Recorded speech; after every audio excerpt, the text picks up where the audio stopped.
o panorama que a gente via, né, Luciano, de lá a soja 150, 170 reais, é um cenário que talvez vai demorar aí para voltar nesse mesmo patamar, né?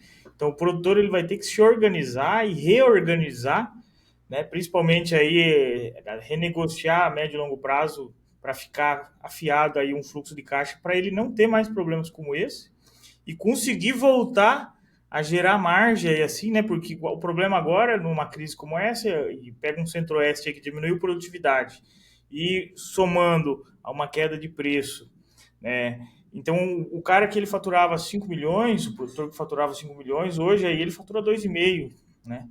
Então, assim, e o custo dele às vezes está amarrado ainda com a expectativa nos preços que estavam, né? Como você muito bem citou antes.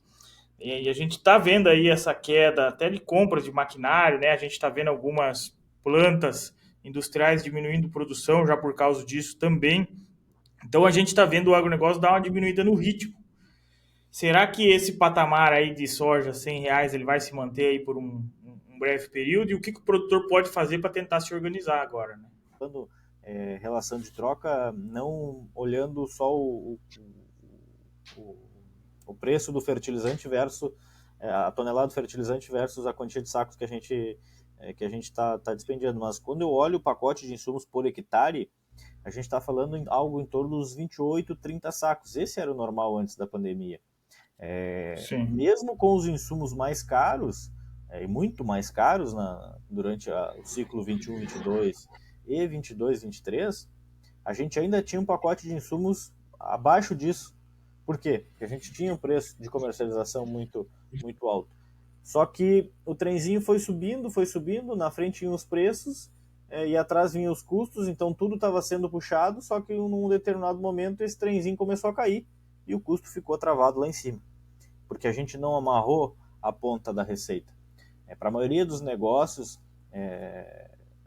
tinha-se a expectativa de que, como a soja no ano de 2020 e no ano de 2021 o preço na safra estava maior, tinha-se a expectativa de que os contratos de soja agora estariam mais altos do que o contrato futuro. Só que a gente esqueceu de olhar isso com um pouco mais de amplitude e entender que sempre na safra a gente tem preços no mercado físico menores para a maioria dos lugares. Há lugares em que não.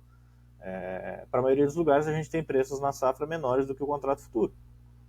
Então, eu deixei de fazer uma gestão de risco, deixei de, por exemplo, no Mato Grosso, se eu olhasse lá atrás, em setembro do ano passado, deixei de ver que uma soja, que se eu tivesse feito o contrato, enfim, estruturado uma operação, seja no mercado financeiro, seja no mercado físico, eu teria uma soja que me traria um preço por saca de R$ 117 e não os R$ 100 que estão sendo oferecidos hoje.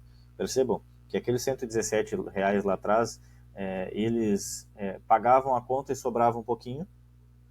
Hoje os R$ 100 não pagam a conta. E em muitos casos no Centro-Oeste, em virtude de não ter travado não ter comercializado no mesmo ritmo que a gente comercializou no último ano, tendo os custos que a gente teve e tendo a redução de produtividade que está se tendo no Mato Grosso, a soja não paga a conta. Então, aquele bom resultado que a gente teve lá atrás, se a gente não se organizou pensando no fluxo de caixa, a gente hoje tem um prejuízo e hoje tem uma condição de tocar esse negócio com uma maneira muito mais, com algo muito mais arriscado do que a gente tinha no passado. Não, e outra, agora mais do que nunca ele precisa aí somar essa receita das despesas da soja com o milho agora para ver se vai realmente sobrar aí para ele cumprir com as obrigações sem sufoco, né?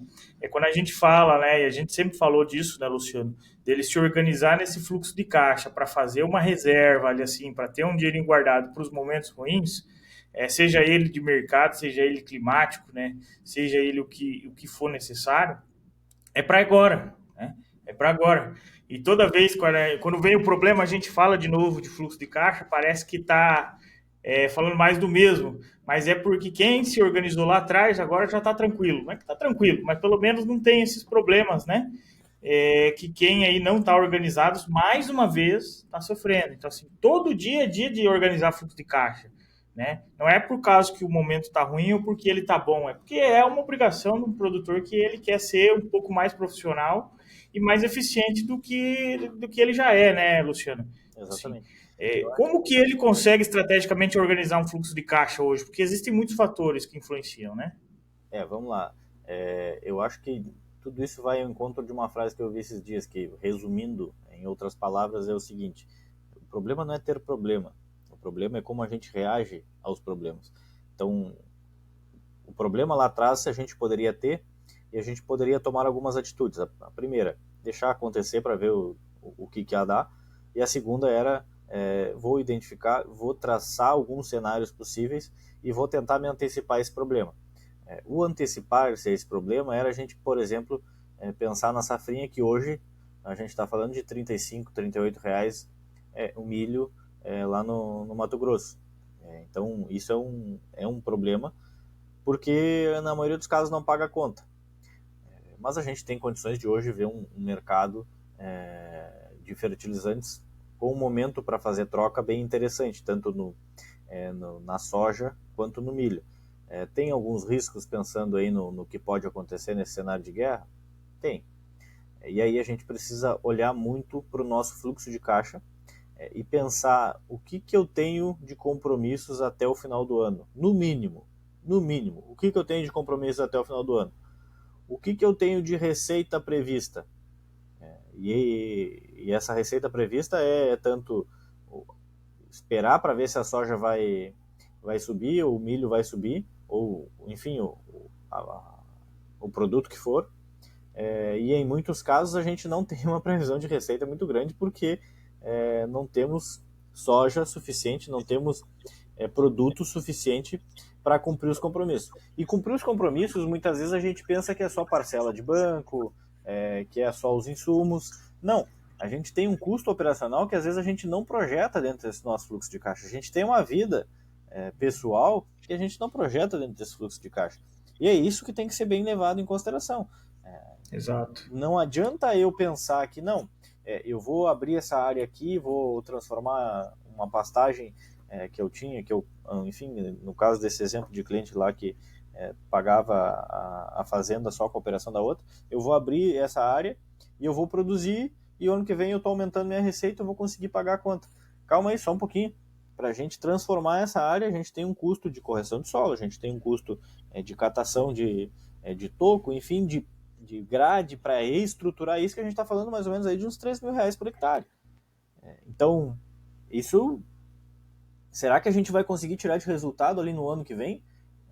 A gente está passando por um problema de fluxo de caixa agora, em que a gente está projetando o nosso custo mensal e a gente sabe que ali em junho eu vou ter um problema de falta de receita.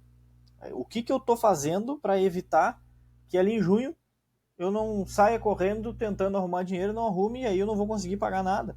Vou trancar todo o meu negócio, vou ficar com o nome pendurado por não pagar conta. Então, antecipar-se significa o quê? Eu olhar, bom, hoje eu preciso, enfim, desimobilizar um recurso, porque está imobilizado numa determinada área, está imobilizado uma determinada máquina, ou está imobilizado em alguma situação, e transformar ele em líquido.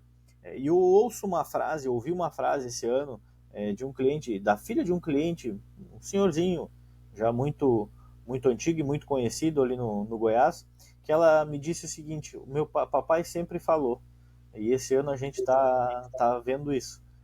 Há tempos em que a trama vale mais do que o dinheiro, e há tempos em que o dinheiro vale mais do que a trama. E o que significa isso? Há tempos em que ter patrimônio significa ter muito mais dinheiro. Só que há tempos em que a gente ter liquidez é muito mais vantajoso do que ter o dinheiro imobilizado. Não significa para não ter nenhum ou nenhum outro, mas em momentos como esse, mais vale a gente ter liquidez do que a gente ter um patrimônio imobilizado alto. Então o momento em que a gente vive é o momento em que a gente precisa ter liquidez. Quem tem liquidez tem crédito mais barato, tem condições de fazer bons negócios, de expandir o seu negócio de uma maneira muito mais adequada, muito mais econômica, e é isso que a gente está vivenciando.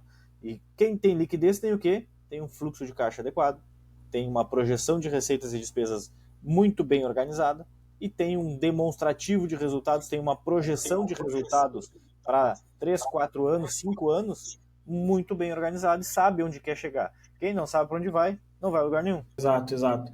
E o cara que tem esse caixa aí organizado agora, que se projetou antecipadamente, esse cara não é forçado a sair vendendo agora nesse momento de mercado, nem para o soja, nem para o milho. Ele senta em cima, né, Luciano? É isso E aí. espera aí a oportunidade lá na frente.